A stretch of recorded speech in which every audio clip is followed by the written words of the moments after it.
Welcome back.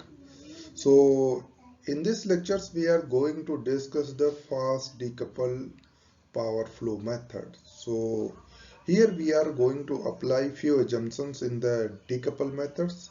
Then we can get the fast decouple power flow method. So, before proceeding the current lectures, so we are just going to recall or recap previous lectures. So in previous lectures, we already discussed the decouple load flow assumptions, and based on these assumptions, we have to simplify the what are the Jacobian matrix elements. Means we have to consider that active power or rotor angle, these two terms are dependent to each other. So correction in the voltage angle is independent from the real power mismatch. And second assumption in decouple methods we have already applied, that is the correction in the voltage magnitude is only depends on the reactive power mismatch. So these two methods we have to apply, then we can decouple or we can calculate the correction in the voltage angle and magnitude voltages separately. So they are independent to each other. We are just decoupling. So that's why it is called a decouple. And for bus systems, we have applied this decouple methods and we all calculated the uh, bus voltages and corresponding angles. So in current lectures, we are going to discuss the fast decouple load flow methods. So based on few assumptions, and then we have to develop and generalize its algorithms, and we are just going to solve for bus system. We are considering the same questions which is already covered in Newton-Raphson and decouple methods. So here the what are the assumptions? We know that the decoupled load flow schemes would still require evaluation, factoring of the two coefficient matrices at each iteration, because the Jacobian matrix J11 and J22, when we are trying to solve, because for the large number of the buses, so it requires the factorization and some evaluation. So it means they are taking the time consuming. To avoid such computations, so researchers introduce further simplification, so which are just by the physics of the transmission line power flow. So what are these observations are or assumptions? We can say that in power network we can see that angular differences, means in terms of the angle differences, suppose between the ith bus and jth bus, del I minus del j, between typical buses of the system are usually very small. So when we are taking the cos of this angle, so we are getting the near about the 1. When we are taking the sine of this, so we are getting the near about the 0, or we can say that these angle difference in terms of the radians. So the line susceptance Bij, means between the bus I and J, are many times larger than the line conductance Gij. So here we are considering the in between ith bus and jth bus for the generalization case. So when we are taking Gij sine these angle differences, so we are getting very small compared to the Bij cos del Ig. So we can neglect this Gij. And third, we can say using these assumptions above 2 points, so we can say that the reactive powers, so reactive power Qij injected to any bus I of the system during normal operation is much less than the reactive power which would flow in all lines from that bus where short circuited to references. So particular bus, suppose ith bus, we have calculated the injected reactive powers. When we are seeing that it is much less than the magnitude voltage square into BAI, so which is flowing between the networks. So using these two assumptions, we are going to apply in for a decoupled Newton-Raphson method. So here we are simply going to apply, means based on the decoupled methods. So here these two assumptions we are simply going to apply in decoupled methods. We're not going to apply in Newton-Raphson methods. We are further simply applying these assumptions to simplify the decoupled methods. So off diagonal elements J11 and J22 are. So we can calculate off diagonal of the Jacobian matrix J11 and J22 are. So these partial derivatives, so we can see, so these two terms are becomes very small, so near about the zero. So when we are neglecting, so we are getting this much. So this is the, if we are combining these two terms, so this is nothing but is the susceptance of the transversal line. So you can see, using this identity sine alpha plus beta, we can write in such a way that, so they are considering this is the alpha and then this is the beta for the simplicity. So then we are applying, so you are getting that this is the cos del ij. So these terms here nothing but this is equal to 1. This becomes 1. So here 1, so means we are getting the bij. And G sine del j minus del ig, this becomes 0. So this will be 0. So we are getting simple magnitude, means voltage angle product and only susceptance value. So you know that, or we can simply apply this magnitude of y ij in into sine theta in. So that is nothing but b I j. So this is the susceptance. We can simply apply. So when we are putting these, difference will be equal to 0. So we can get here, or we can using this identity and further we can simplify here. So we are getting simple a product of the two buses, voltage magnitude and transversal line susceptances. So here this is the diagonal element. When we are going to this is the off diagonal elements. These are the off diagonal elements. Then now we are going to calculate the diagonal elements of the J11 and J22. So in this case, third assumptions we are going apply QII particular bus ith. What are the injected power? So reactive power. So you can see that injected reactive power is very small most of. Because where most of the buses are the load buses. Only few buses are the PV buses and slack bus are there.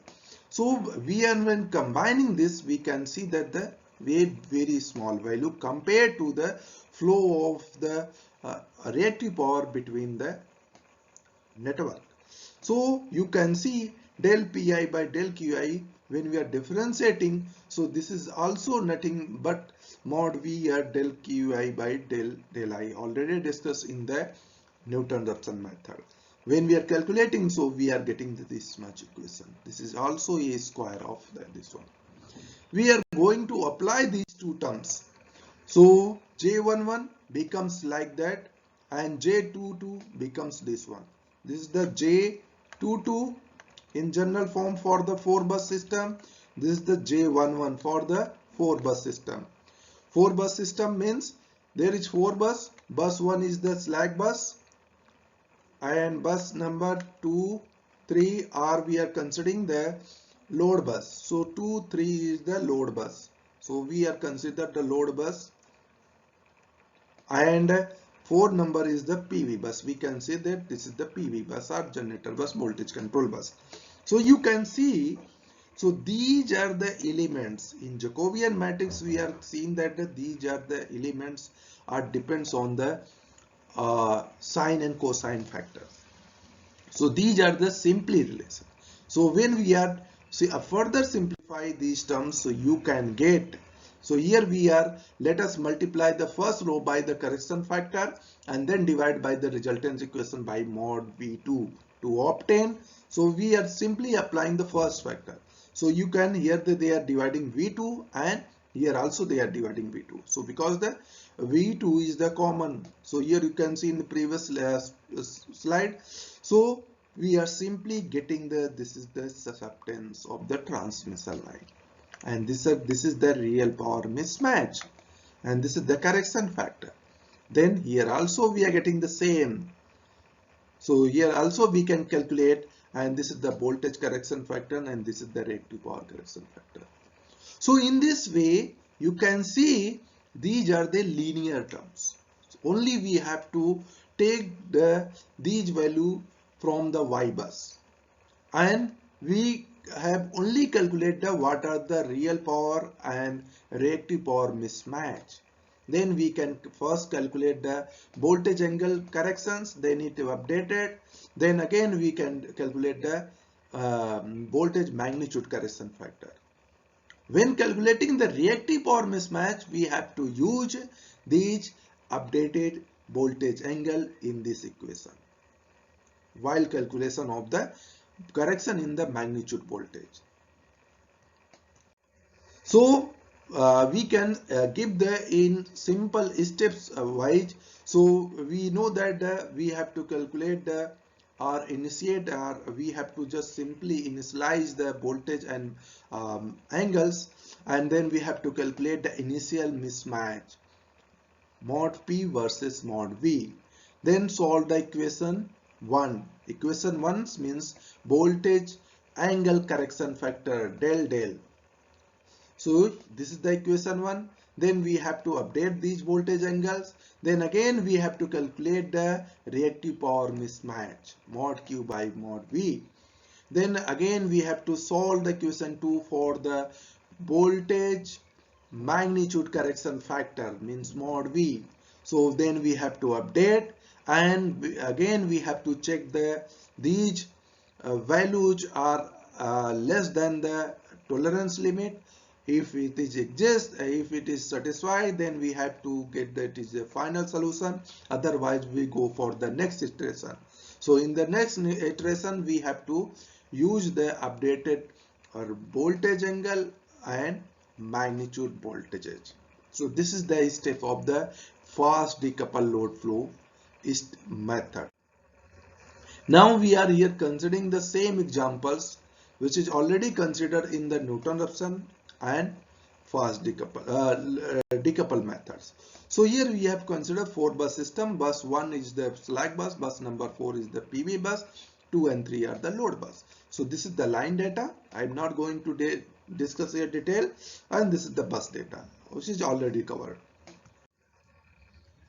So here we can see from the line data we directly put the susceptance. So you can see the B, because we have to calculate del 2. So this is the B22, this is the B23, this is the B24.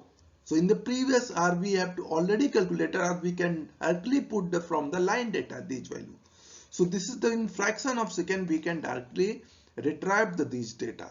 So very simple.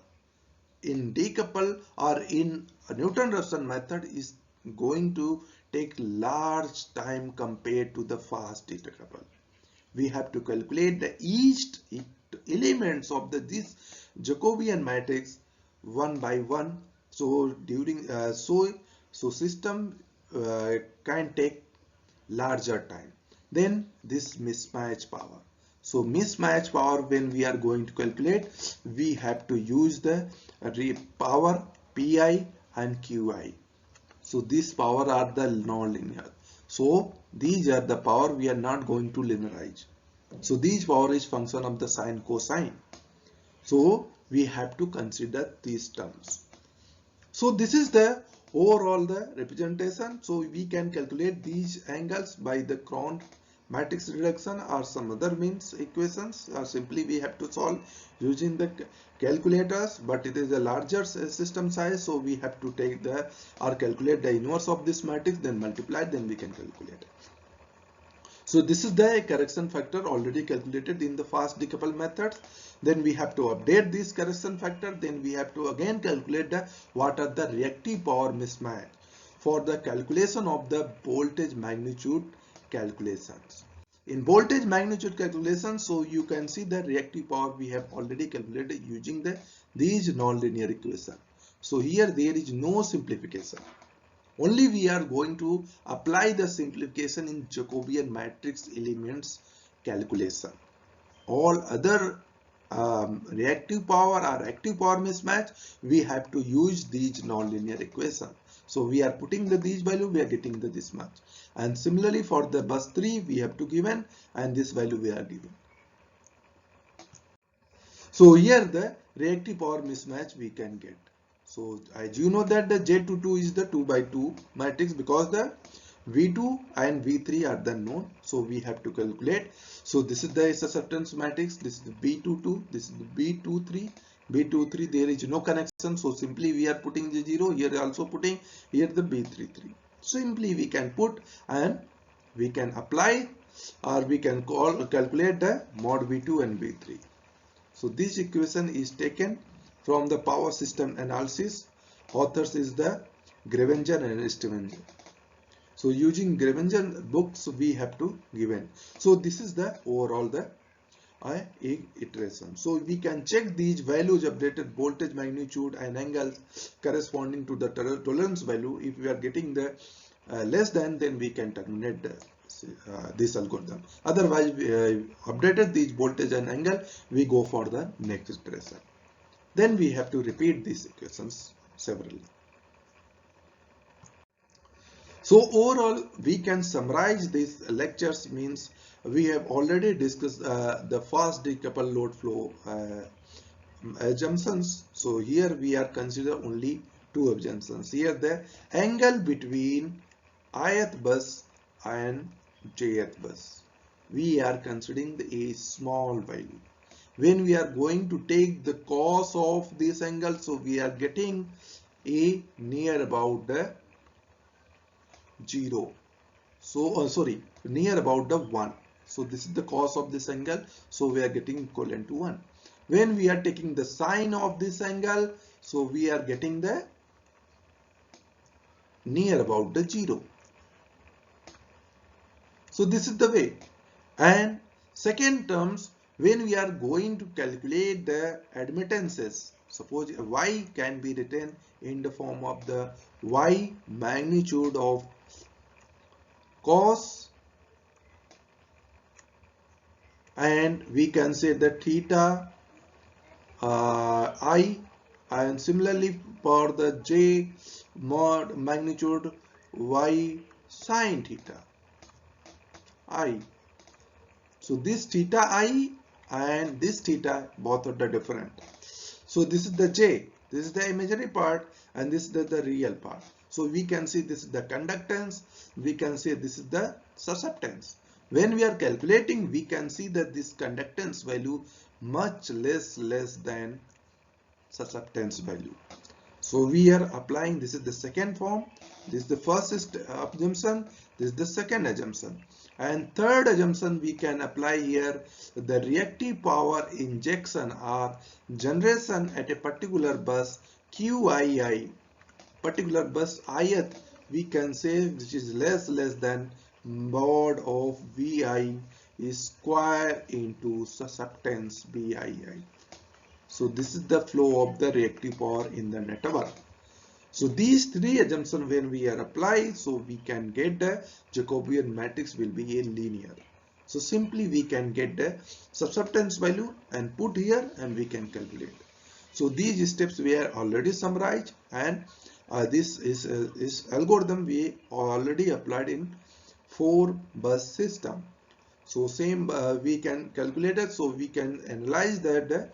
So this is the very fast compared to the decoupled, and decoupled is fast compared to the Newton-Raphson. So this is the all about the load flow analysis. Thank you.